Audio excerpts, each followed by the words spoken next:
Hello, I'm Graeme Park and welcome to another Creative Futures session where I talk to a variety of creative industry professionals in front of an online audience of students from Glyndwr University.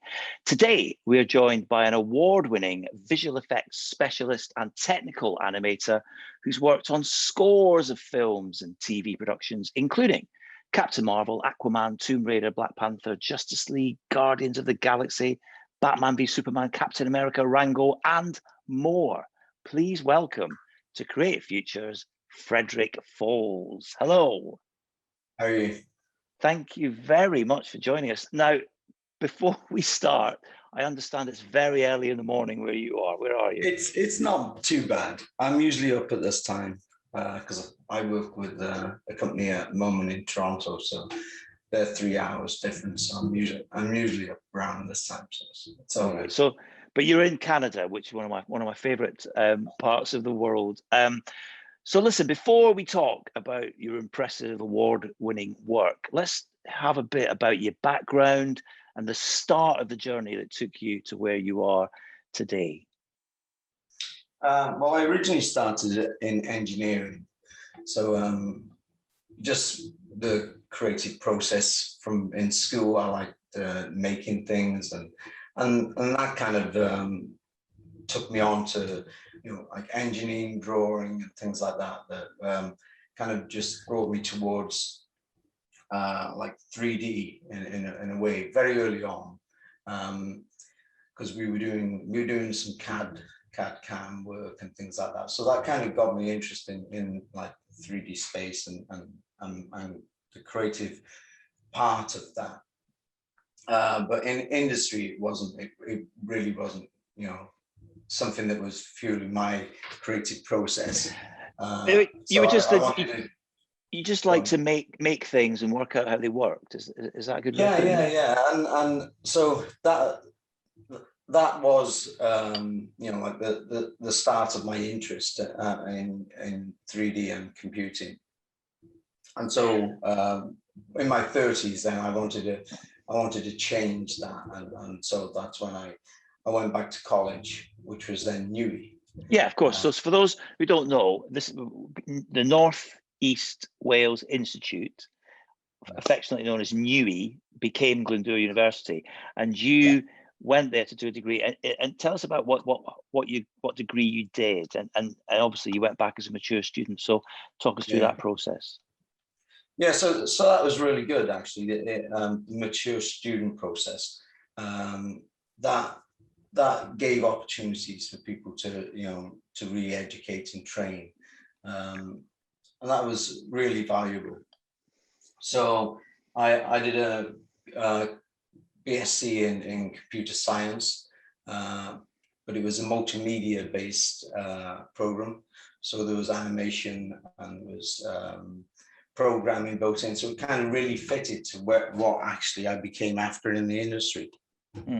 My job is basically writing code and designing tools and systems around animation and that whole process. So the degree I actually took, without really knowing it, actually fueled what my interest really was and really where my strengths were. What were you doing though before you went to NUI to do your degree? What were you doing before that in your 20s? What did you do before that? I was tool room machinist, so I was working in a machine shop in BICC. Right. So you basically in engineering of so it was heavy engineering, yeah. Okay, so you start doing this degree at NUI, and you say it gave you the skills and the knowledge that you can apply to today. But while you're doing your degree, what did you want to do afterwards? You get a degree, you're a mature student, you retrain. What do you want to do afterwards? Well, it's actually it was quite hard at that time, I think, in the UK to actually break into the industry. It wasn't like today. Today's a lot easier path because the demand is so high now, and 3D visual effects is just it's just in everything we watch. But at that time it was quite difficult. So it was a real hard slog to try and, go to interviews and try and break in. I was lucky enough to do meet somebody online who was doing some work for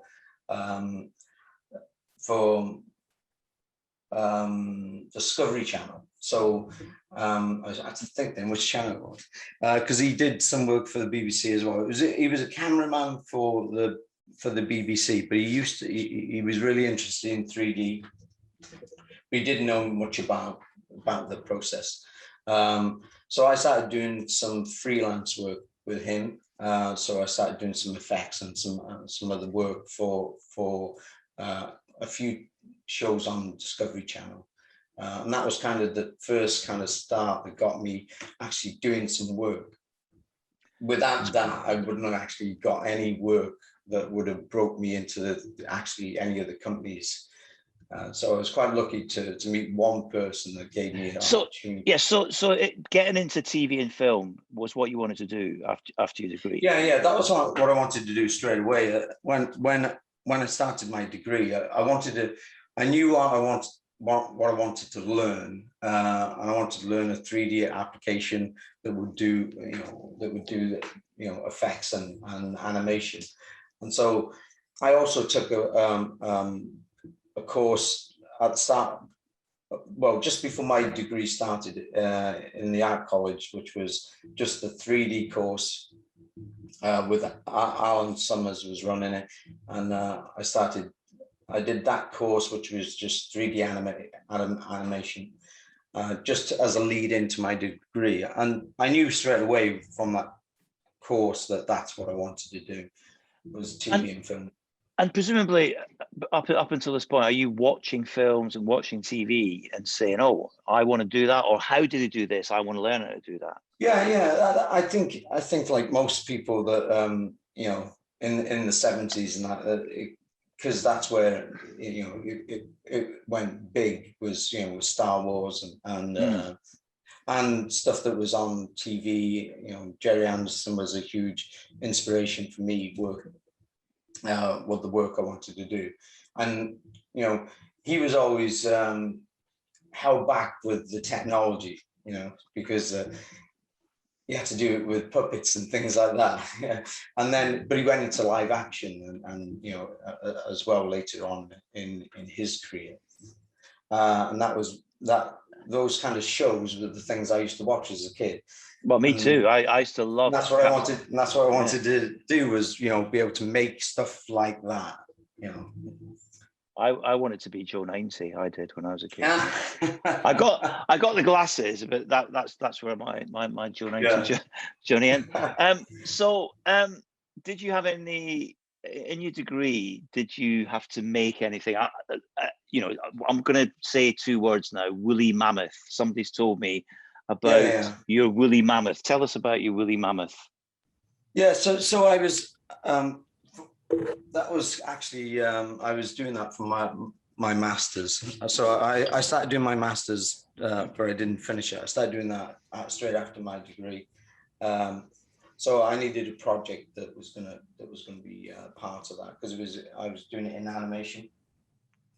So I was interested in doing something that would fit around the things that were being quite popular at the time, because Framestore had just done Walking with Dinosaurs. So I was interested in creating something that was like that. And it was before they did Walking with Beasts, which was quite a few years later. So I did some filming up in the mountains around North Wales, and use that as a plate to actually do some CG work on. So I created a herd of mammoths, and it was very early on. So fur had only just come into the applications, and it was taking me, I think, in the computers in college, I think it was taking about 2 hours a frame to render it. And the trouble was, when it did 5 frames, and on the 6th frame, all the fur just blew up into a big powder puff. All right. And so I spent weeks trying to work out and stopping it and trying to work out what was wrong. And it was the software was very early on, so it was quite buggy. And then I just luckily one of the computers had kept going, and then I realized it only happened on the one frame, and so I'd spent weeks trying to sort through this problem, and it was just this one frame, and all the others were okay after that. So yeah, so I rendered that on a lot of the computers in work, and that was also part of the work that actually got me into some of the studios there. So you got work with Discovery Channel. I'm guessing, if based on what I've seen on this Discovery Channel, they'd have a documentary about something, and you'd make an animation to back up the something they're talking about. So it was kind of stuff that I hadn't really done a lot of. It was kind of effects work and destruction and things like that. So they had one about avalanches, so I had to create like an avalanche that knocked down a cabin and try and work out how all that worked, and it actually worked quite good. I was quite surprised that at the ability of the software and getting to grips with it. So you're learning on the job. Yeah, I was learning on the job straight away with that. So what, did you just watch films of avalanches and try and create them? Did you? Yeah, it was the sequence was filmed in 3 parts, so there's 3 shots that I had to do, where it actually broke on the mountain and then came through some trees, and then the last one it hit a cabin and destroyed it. So it didn't have to be.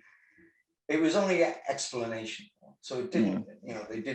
They weren't expecting it to be super real or hyper real, as they say. But I did quite a good job on it, and they were quite pleased. So that it got me the next lot of work. I think that was one of the first ones I did for them, and then I got quite a few other things following that. And then presumably, then if you're doing good work for Discovery, where does that lead? Because if someone in any field is doing something good, other people will hear about it.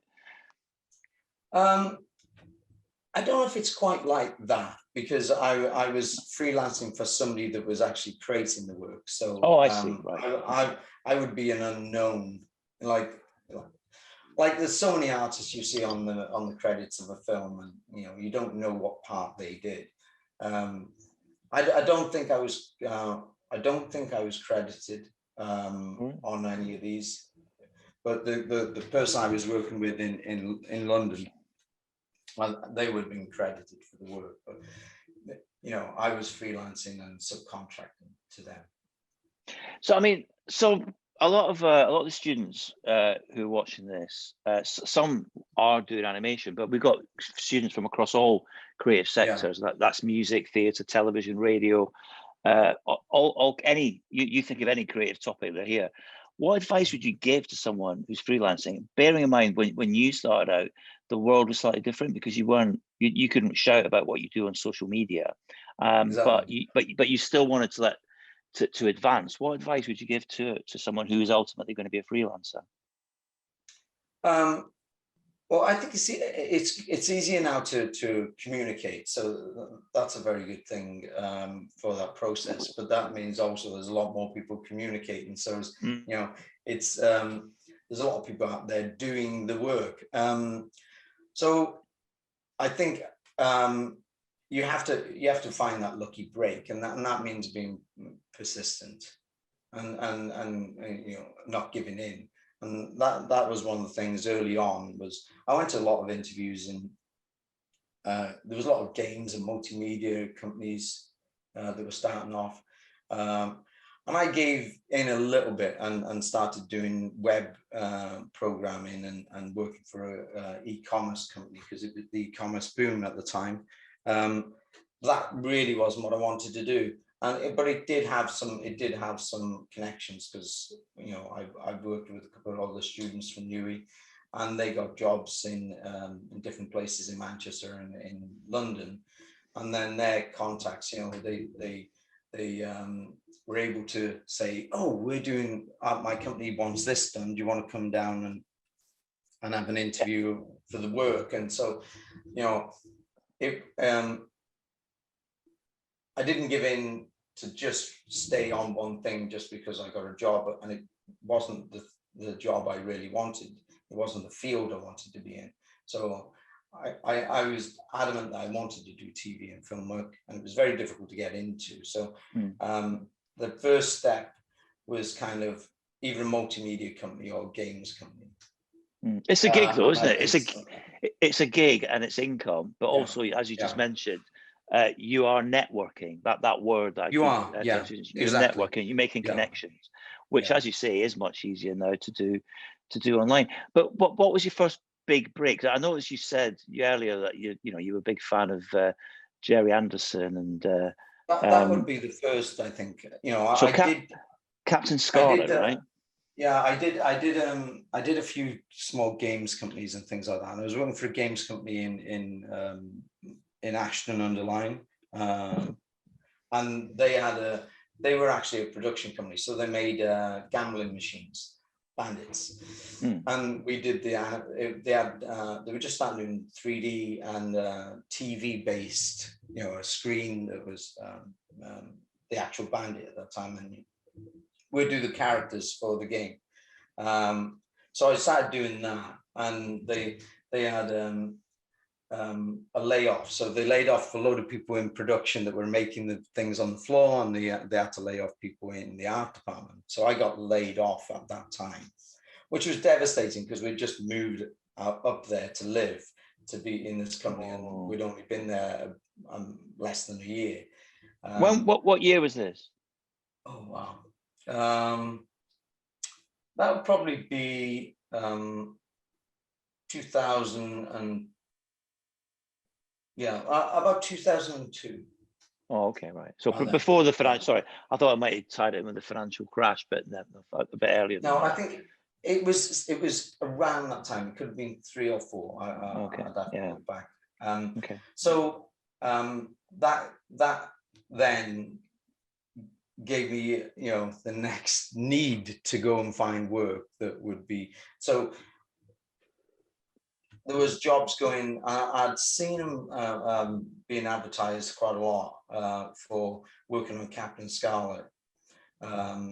So, and I just didn't think, you know, London and you know, it was outside London, but you know, I thought it was a long shot. You know, I thought I didn't have enough experience to do that. But I was quite lucky. The software that I'd learned in college was the software they were using, and it wasn't really at that time. People had been moving away from. We were using Lightwave, which was used more in the States than it was in Britain. Britain were using some other software, I think, either 3D Studio Max or maybe, and the start on Maya had come out, was on about Maya version 4 or something. So I was just lucky that I'd been using that, and the company wasn't doing well at that time, and they'd had people in London actually setting up the shop and trying to render it with RenderMan, and they hadn't got any work done in the first year or so. So they brought a guy over that set up the company called Foundation Imaging, and he switched the studio to Lightwave to actually do the animation and to render it. But we were actually doing the rigging in Maya, so they kept part of the pipeline and then they switched that. And just because I got experience from Newey using Lightwave, it just gave me you know, because it was on my CV, it just gave me an in straight away. Brilliant. So I met with them for an interview, and that went really well. And I'd done the Mammoth thing, and I'd started setting up characters. So I was doing some of the technical side of characters, you know, in the need to actually do the video, you know, the animation I need to do. You know, nobody else would do it for you. You have to do everything yourself. So So just learning that and being interested in that, they actually then gave me a job doing what I do now, really. But what was it like to work on Captain Scarlet, which presumably you watched it was amazing as a kid? Yeah, I'd watched all those shows as a kid, and then I, they were based in Pinewood Film Studios. So like most of the films that I'd watched from early on, all the black and white films that were around in the 50s and the 40s that were made there, I'd watched all those things. And also walking through the gates was quite surreal, to be honest. And, you just see actors in there, Hollywood film stars. At the time, they were doing Charlie and the Chocolate Factory, and Johnny Depp was on the campus all the time, and Helen Bonham Carter she was in it. So it was kind of weird. Walking past them or sitting in the cafeteria next to Ricky Gervais, because he was doing extras at the time there. We didn't know what it was, but he was filming that there. Just keep dropping those names. Feel free as we go along. But it's quite weird. It is. I know. I can imagine. You just, because you don't, you just naturally do, because you're working there. You don't bother them. Yeah. But it's just weird when they walk past you and you, it's Johnny Depp. Yeah, of course. It's going back to Captain Scarlet though, because obviously Captain Scarlet, I remember, was like the puppets in Captain Scarlet had developed a lot from Thunderbirds, and they were more realistic. How important was it when you were working on Captain Scarlet to keep that look and to make it, any reference to the original? That was the thing that Jerry wanted. He wanted it to look very much like the original, but he wanted it to look realistic as much as possible. So they were trying to push the envelope on what it was. But in a TV show, you've got to do a lot of work in a short time, because it's episodic, and you've got to meet the deadline of release. So it wasn't to the standard you would see today, or even some of the things that, like the amazing work that Framestore were doing. It wasn't that, but it was quite impressive in the throughput and the resolution that they were rendering that and things like that. And stylization was something that he was very strong on, that it was an homage to the work he'd done earlier on in the 70s. Did you meet Gerry Anderson? Yeah, so Jerry was there every day with us. Wow. He'd come in and he'd review your work, sometimes on your computer, next to you. What was that like though, working with someone that he was lovely, to be honest. Yeah. He was awesome. Yeah, he's an amazing creative mind, and I think he was in his 80s at the time. And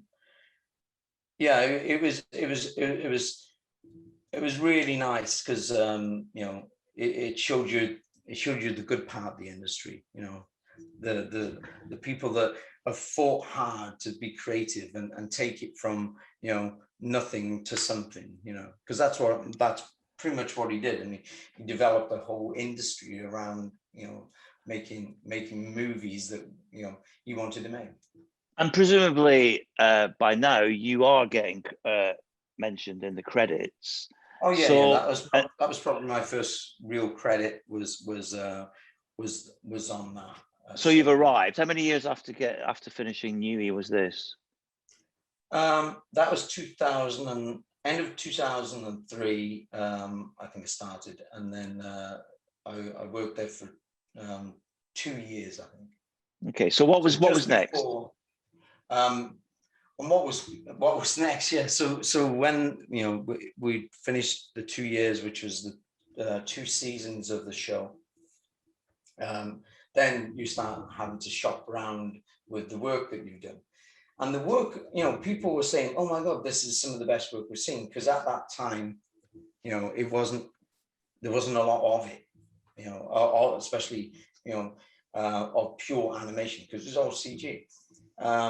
So it was that was awesome, because it opened a lot of doors, and I was sending my showreel out to lots of places. And EA offered me a job in Guildford, and you know, I had a few other offers, and it was quite different then. It was quite different because, you know, they were looking at the work and basing it off the work you've done. And you can't do that so much when you haven't got much of the work. So that really was a big stepping stone. So then, you know, I got offered to work on a Disney film in Toronto. And so for us, and it was a great deal, you know, it was an amazing opportunity, and they really looked after us to move us over to Canada. So that was in a very that was the move that really started everything. Did Disney come for you, or did you go to? No, I applied to the company. Disney were making The Wild, so it was with a VFX shop that was in Toronto, called Core Feature Animation. So they set up they were a TV house. So but they were working in Houdini. I didn't know it at the time, and so then, yeah, I had an interview, and I was like, I don't know the software. He said, it's fine. You know, the stuff I've seen you do, you fit right in, and you know, and that was it. How did that feel? Disney saying we want you to go to Canada. It was good because, you know, they had bags of money. Yeah. They had the Disney bucks. So the studio was, the owner of the studio was there was three owners of the studio, and they used to come around quite regularly.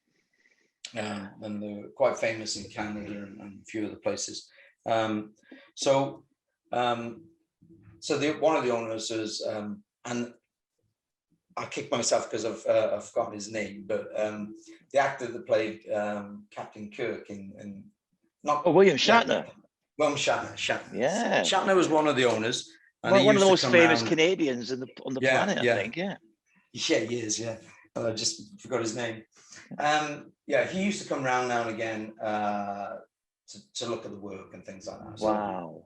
I think his connections with Hollywood and things like that is one of the reasons they landed this animation film, because it was the start of the big animation boom of feature animation. So Toy Story had happened, and then everybody else was, you know, everybody was making feature animation. So the film they were making, it didn't go too well. There was two writers, and they fell out and they split up, and then one made his film and another made the other film. And so there was two competing films, both with virtually the same story, and one did well and one didn't. And that was the history of that company. They folded. But did Disney move you permanently to Canada, or was it like, let's do it for a year and see what happens? You're contractual, so you have a and this applies now. You get a working permit to work with the company, so you can't go and work with somebody else. They have to apply to get you to work and a permit to work for them. But that was the start of me working abroad and things like that. So that you know, it got me into realizing you could stay and move on to other companies. Yeah. So you said you had to learn new software. What was that software that you had to learn? They were using Houdini, which is, you know, hugely powerful effects-based software, but it hadn't been used for animation really much at that point. So, but is it the fact? But the fact that you knew light source, did that help you? I mean, was it radically different, or? Yeah, it was in some ways, but I'd been working for 2 years in Maya. So in Pinewood, we'd been using Maya for doing the technical aspect, which is what I do now, and that some of that was quite node-based, you know, connecting, you know, parameters together in a graph, and that's basically what Houdini is. It's all based around that. So I got some of the concept, and the training was very good, and it was just, you soon got to grasp of how to do it, really. Yeah. On the subject of software, I mean, students who want to get into your field, what software should they be learning or familiarizing themselves with for future use? Well, Maya is dominant now. I'm not saying that's going to be. I'm not saying that's going to be what it will be in the future. I see a turning point now. This is the start of it, and real-time programs are starting to take over. So learning Unreal would, and being quite knowledgeable of that now, would be a stepping stone for many people. That now is something that would get you into a studio very quickly, because everybody's starting to use Unreal for its rendering capabilities, so that they can get things like TV shows done in a much smaller time, because what you see is what you get. So there's no post-process of that or need of that. So getting things all set up correctly at the start can transition to other shots and things like that. So that is a massive stepping stone now. And they came out with MetaHuman, which is probably the most advanced character-based system and rendering system for humans, digital doubles, that's ever been, and it's quite incredible. So there's a lot of push now to use that and learn that, and that's, I think, a good stepping stone for anybody that wants to make a break into it. And presumably the fact that computers have become faster, more powerful, and software has become much better, and everything's advanced. Does that make your job easier, or does it actually make it harder because you can do more things you could never do in the past? Yeah,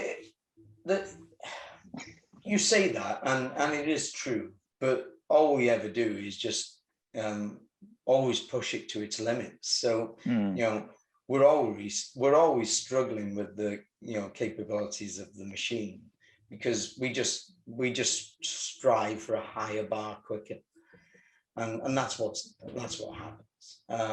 So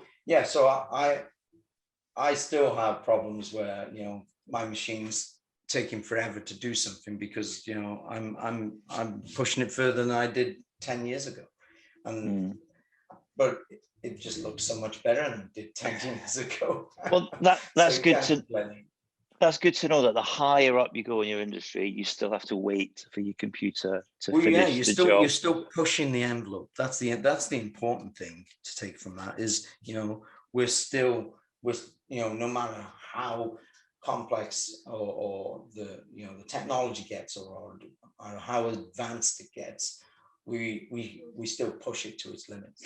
So just look at some of the films I mentioned earlier. We're only a fraction of the films you've worked in, but they're all, a lot of them are live action films. To talk us through that, do you actually go on set at any point? Do you work with the actors, or do you do only it all? A couple of times have I done that. And feel free to name drop again, by the way. Yeah, I work for a small company in where is it? It's on the south coast. I can't remember the name. How is it? Yeah. So it was based there, and he had his own. He wanted to become the next Hammer, so he was making his own films. He was writing, they were writing the story. It was a film studio, and we were doing the visual effects part of it. And then we'd get to see on set when they were filming. So that was the only time I really went on set, because my stuff exists virtually nearly all the time. So that was the only time I had the two things. Pinewood, I will walk through the sets and that every day going to work, but we didn't actually work on anything that was in the studio then, because it was all full CG. We were doing that. Okay, so if you get approached to work on a film, presumably you get a brief. How creative can you be? Do you have to give exactly what a director wants, or can you be creative and give a director something a bit different, or tell the director that it's not going to work? There's a little bit of that. There's a little bit of that in every role you play. So the director, he has a vision, but he can't. When it comes down to he can explain what he wants and things like that, and they'll storyboard it, and there'll be visual cues of what this will look like, or what this will move like, or what it can do. But how you create it and how that comes to life is very much in your hands, really. So you have the ability then to take it further within that little realm that you're in, no matter what it be it lighting, or what I do, character work.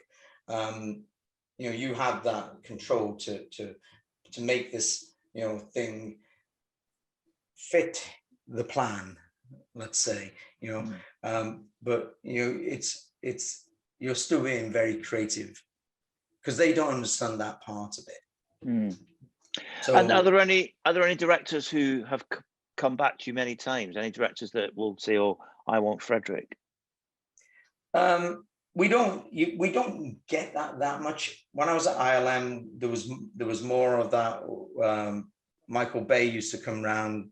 They were doing Transformers next to me at the time. So we were working on quite a few different shows. They were doing Terminator 4. They were doing Transformers 2, and I was working on Rango. So they were and there was the Airbender that was being done as well. So they had like 4 shows on in the studio at the time, and he would come around for the people that were on Transformers and see the work on their computer. He was one of the only ones that kind of did that. Not many of the others actually did that, but we had we had huge icons like John Noel. I was working with him. He's like won many Oscars. So I'd get briefed from people that were industry icons, and that was better than any director, because they were experts in my field. So they were the people that would be of a huge influence of what your work was. So you work remotely, you work separately, you give the stuff in. Do you get feedback on some of it? Just does anything have to radically change, or is it pretty much what you present?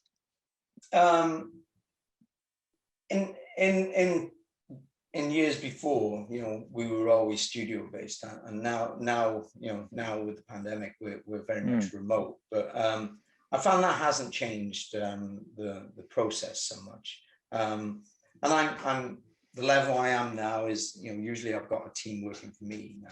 Right. So okay. So you're the one giving the feedback. Yeah, I'm giving the feedback now, and I create technology as well, but the actual work is done mostly by other people in the studio, and then I review it and help them out with anything technical that they can't solve or something like that, and then that's kind of the process I do now. So here's a question then. If you've got a team working for you, what advice would you give to any students who are putting portfolios together, who are trying to get into the industry because, they want to be in your team? What should a student have in their portfolio, and what should they do, and how should they go about trying to get work? So it's really important to keep it succinct. So, throwing the kitchen sink into it is never good.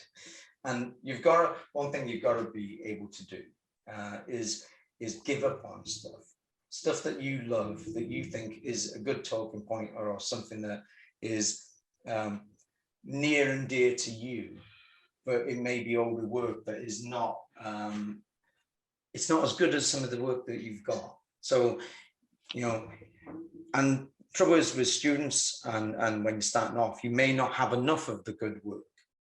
So you always keep it to, you know, 3 minutes long or something like that, 3 or 4. Even that's quite long sometimes. But as long as you start with the best thing and then something of some interest in the middle, and you finish with the next best thing as well. That's hugely important, because you need to catch their attention first and then hold it long enough that, and the thing being short enough that they'll finish watching it, and the last thing they see is one of the things they will remember. So you need to start good and finish well. And Okay. that's hugely important. You know, I've edited show reels for friends that have been trying to break out of games into you know what I was doing, and they'd be no, I want to keep that, and they're like, no, you know, it's not the best. So you basically have to simple. Yeah. And if it's something, you said that if it's something the students got an interest in as well, then if they get an interview, their passion for the subject is going to come across as well. Yeah, that's the thing you'd put in the middle. If it wasn't the best, but it was something of interest and something you can talk about, then that's the things you can put in the middle. But your best work would be at the front, and then probably the next best at the end of it, and don't have it too long, you know, because we're looking at loads of these all the time. So you know, we kind of have to move through them. And you also remember that, you know, the first person that sees some of these usually is a recruiter, and they don't always understand it. So if they don't see anything soon enough that catches their eye, they'll just move on. So it's hugely important to put your best foot first, as everybody said.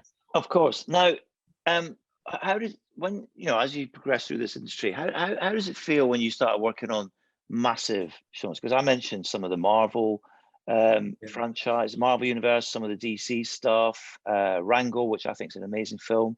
And yeah, I like Rango. I'm really chuffed I'm talking to somebody who works on Rango, to be honest. Yeah. When you submit everything, I mean, do you get involved in the editing process, or does someone else do that? Do you have any say in that? It's huge at that point, you know. When I was working on Rango, I was an artist. I was a technical artist, and ILM are the biggest, you know, the biggest player in the industry, you know, and it was amazing to work for them. And just, you know, the people you work with is just, you know, they're legends in the industry. You know, they're all multi Academy Award winning people. You know, so a lot of the stuff you work on is you know, it's also dependent on the studio. The studio is highly important in your career, of not just what you worked on, but where you worked. You know, because that will define some of the work. You know, the bigger and more known studios they'll have more of the interesting work and some of the better work. So, you know, sometimes, you know, that's the goal. The goal is to get to one of the big 5 and get some definable work there. And that was really good for me, because in Rango, I had the second most important character in the film. And they showed my work at SIGGRAPH and lots of places. So that was kind of quite good, because, you know, people would see my work, and, you know, and some of these you know. But how does it feel when you see what you've been working on for months, probably, in the final edit, the final film? Do you get invited to the first screening, for example? Well, in ILM, they had their own theatre, which we'd watched the first ever release of it there, and would George would come, George Lucas, because he still owned ILM at the time. He'd come and watch it, and the director and producer, and so they'd come and they'd give us a talk about it and thank us for our work, and we'd watch the film with them. So that was really good. Now what we usually do in studios, is the studio will pay for everybody and all the crew to go and watch the premiere, or sometimes we get to go to the premiere. It's not very often. It depends then on usually the studio's part in the film. If they were doing nearly all the work, they were the main vendor, then you might go to a red carpet or something like that, maybe. It's not so often anymore, but that has happened in the past. But usually the studio would take all the crew out to the theatre to watch the first night's release or something. But tell us about your awards, because presumably you have to. I mean, that's different. Well, to use a phrase, different gravy. You must be sitting in a room full of mega stars, waiting to find out if you've won an award, and of course you have. Tell us about that. Well, most of the things that you get to work on, you're working with a lot of other people in the industry. Some of the things, like I've worked on quite a few award-winning films, but there's many people who make that film, and it's not everybody is mentioned, or their work is credited for actually what may be the thing that won any award. So some of the things that you probably I'm most proud of are some of the things that won awards for the work that I did, and it's noticeable in what it was. So Game of Thrones, we won an Emmy for the 6th season. I think it was the 6th season. I think it is. And it was the episode called The Children. So we did an homage to some of the older stop motion kind of look of work that was done early on in the industry by Harryhausen. So we created it was skeletons that were attacking the actors on set, and so it was all CG, and you had green screen people that we took out and replaced them with the skeletons. And I created kind of most of the skeletons that have been done, and the technology to do some of the effects they wanted to do for those, like splitting them in two when they got attacked and things like this. So we won an award for that episode, and it was we won an Emmy for TV, because it's and you got an Oscar for Rango. Well, we won an Oscar. We won an Oscar for Rango. Won best feature animation, I think. Best animation. Best animated feature film of the year. Yeah. Did you get to go up on stage and accept that? No, we only get to hold it. All right. and that's kind of what it is. So usually I think Hal Hinkle, I think he's got like four Oscars now for the work at ILM. He did John Knoll, and I can't remember who else, but they represent the work that the whole team have done. And you've got to remember, it is teamwork at the end of the day. No matter who gets credited of what, it's everybody's part that's played to make this thing happen. So that's how I'm always kind of hugely towards that kind of thing, that it's not me, but it's me and my team, or it's the team. Yeah, you'd be in front of the camera if you thought differently, wouldn't you? Not behind the scenes. Yeah. So it's I'm interested in the work and creating the moments, but I don't want to take too much credit for something that, you know, I have done with other people, because it's myself and others. What project or what movie is your proudest accomplishment? What are you most proud of?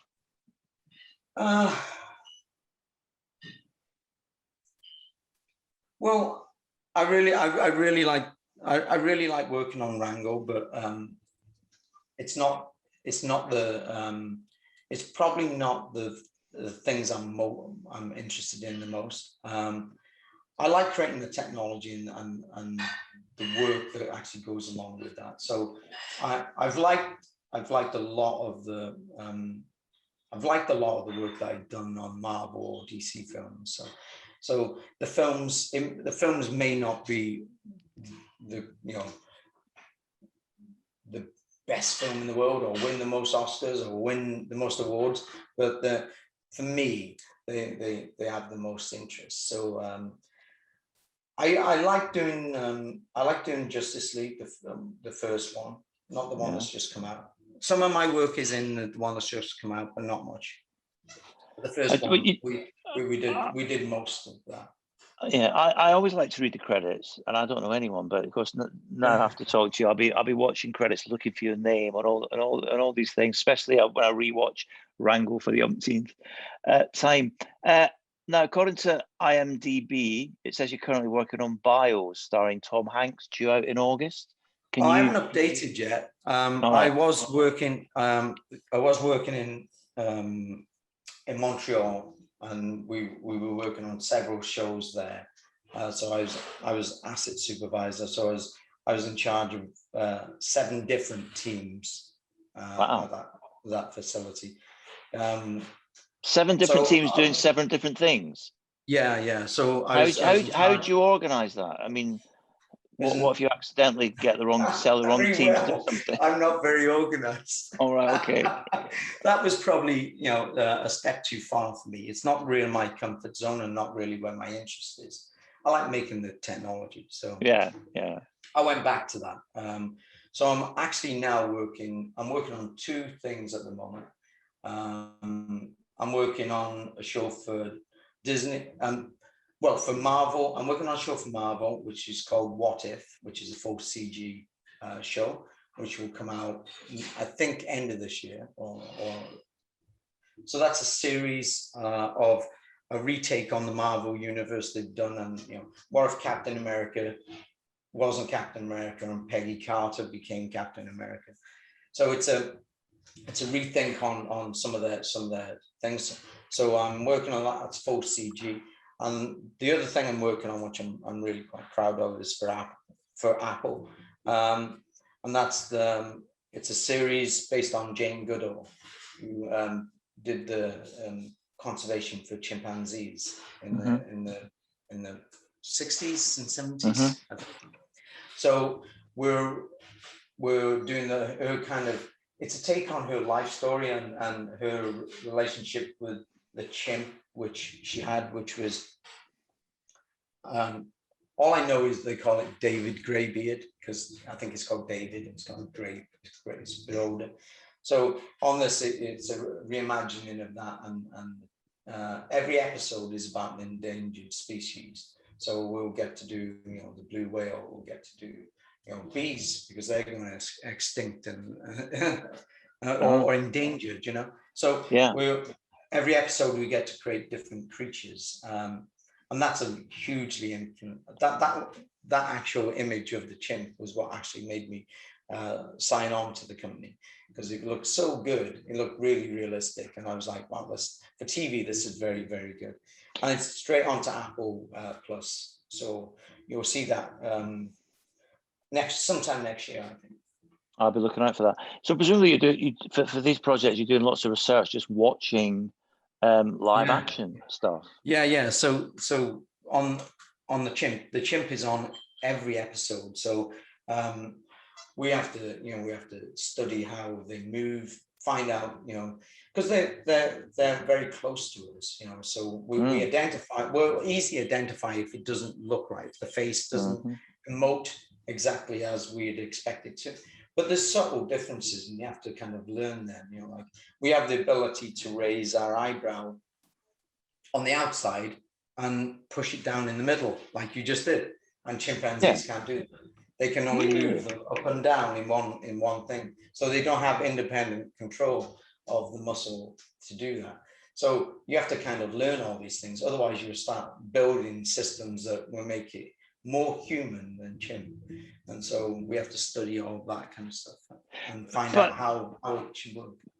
But presumably, though, because it's got to be accurate, presumably, though, if you say you were to work on a new Planet of the Apes film, you might want to make the chimp more human, though, if it was fictional. Yeah, we can. You know, it depends on you know the actual direction, obviously, and if you're going to do talking animals, then you know, because animals don't talk. Exactly. That's why I keep telling my wife, animals don't talk. We'd have to. It's terrible. We'd have to you know, embellish them with you know, the ability to be more human, so we could actually bring that emotive response across, and so they could do dialogue. So yeah, so depending on what it was, we'd have to make it in the way that would be more achievable for human speech.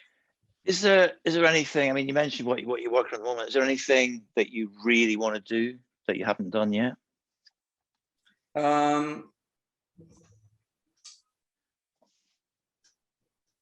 Yeah, one thing I've always wanted to do is win a SciTech award. So that's an Oscar for scientific achievement. So that's the thing I want to do. I want to, you know, because I've done it a few times. I've made technology and process, which we call visual effects pipeline, around characters. I've done that for quite a few studios, and something I do quite well. It's kind of my niche to, you know, it's my creative part that I kind of do well, and I know I do well, and I always gravitate to studios that need that. So that's the thing I want to do, is I want to get recognized for the work that I've done, for that creative experience. Yeah. So that's something that I hope I achieve one day. Well, good luck. And just before we wrap up, working in the creative sector, give us some tips on collaborative working, because presumably, like any creative, you have to work with people from different sectors and different fields, and all the students watching here come from different disciplines. What advice would you give for working collaboratively? I think it's hugely important now, because we're all remote, and we lose some of those visual cues of you know, working together and things like that. But you know, it is important to be communicative, that you kind of let people know what you can do and what you're comfortable in doing, and not take on too much that you can't achieve. And that also is on the other hand as well. You know, the position I'm in now is to spot the strengths in people, and cater to that, is work towards people's strengths and not to their weaknesses. Don't identify their weaknesses, but you know, push their talent forward in the thing that they're good at. And so even if you're working with your peers, that's the same thing. You know, is to you know, rely on the strength and expertise of others, and they can rely on you as well. And just before we wrap up, going back to the 90s, you took a gamble by giving up a job to go and do a degree. And are you where you hoped you would be, or are you in a better place? Or I mean, what would you, if you could go back to the 90s and talk to it's crazy, the young man, what would you say? don't give up, because that's you'll achieve if you keep going, if you push on in the thing that you want to do, that you're passionate about. It's what you're passionate about, that's what's going to, you're always going to get better at the things you're passionate about. So some of the stuff I did early on was terrible, but it was like, I'm not an animator, I'm not really good at that. And my wife always used to joke about the stuff I was doing in college, because I'm not an animator, but I create characters, and give them the ability to come to life, and then the animators make them come to life. So it's knowing what you're good at as well, so that was quite quick for me. People identified stuff I'd done, which was the technical part of setting up characters. They saw that, and I only did it because I had to, because I wanted to do some work for my college work, or something I'd done in games or whatever. But it's identifying with that is hugely important early on, is what you're good at, and it has to be something you're passionate about as well. But is it fair to say that you've found yourself in situations where you've maybe tried to adapt the situation to your benefit to go further? Yeah, there is that, opportunity is that's what I meant. Yeah, is hugely important, and grasping that, seizing the moment is that's exactly what I meant. Seizing the moment for that next step, and where that takes you. So I've been lucky enough to things just fall into place. And it was just because I took that step, I took the step to go to work to a games company that made gambling machines. I didn't want to do that, but it was the first kind of step on, some of that creative ladder. I knew they were going to be doing 3D and whatever, and so I was like, this is something in the direction. It's not exactly the direction, but somewhere. So that step took me to somewhere, and that just opened up the next thing, which was, I got to work in Pinewood Film Studios, which was massive for me at that time. And if I hadn't have done that job that was not quite what I wanted to do, I wouldn't have got to that one. So seizing the moment is important, and identifying what your strengths are, and showing them. I think that's what's helped me. Well, I think that's really, really sound advice that can apply to whatever discipline in the creative industry you're working in. I think that's sound advice. Thank you so much for joining us. The fact that there's been few questions in the chat means we've covered everything. It means we've done a great job of answering anything. And I hope everyone's going to be looking for Frederick Fowles in the credits from now on, because I certainly will be. Thank you very much for joining us, and good luck for the future. And listen, next time you're back in Northeast Wales, you have to come and see us in person. Yeah, I will do. Yeah. Brilliant. I do visit New East sometimes when I come over. I usually always end up walking through there. We'll come and see us. So thank you very much, Fred, and good luck for the future. Cool. Thanks. Thank you.